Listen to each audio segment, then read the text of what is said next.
Alden Richards is gearing up para sa 15th anniversary niya sa showbiz.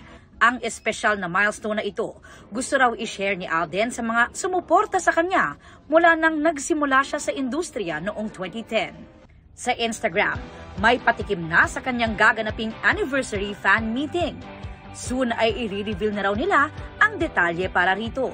Si Alden may exclusive na pasilip din sa behind the scenes ng kanyang anniversary photoshoot.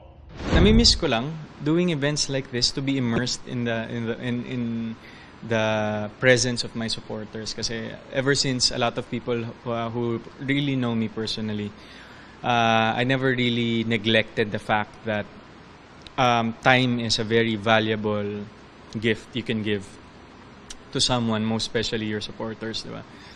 Indeed, Alden is moving forward, but also going back to his roots. Dahil ang event ay gagawin mismo sa kanyang hometown sa Santa Rosa, Laguna Multipurpose Complex sa December 13. Sa tinagal-tagal ko sa industriya, hindi pa ako talaga nakagawa ng isang malakihang event sa community kung saan ako lumaki. It's just a small thing to say thank you and to show my gratitude to these people who have supported me, especially sa mga kababayan ko sa Santa Rosa, Laguna. Bago yan, may mga series of events at activities ding gagawin si Alden na may kinalaman din sa kanyang iba't ibang advocacy. The essence of everything we're doing for my 15th anniversary is giving back. Aubrey Carampel, updated sa Showbiz Happenings.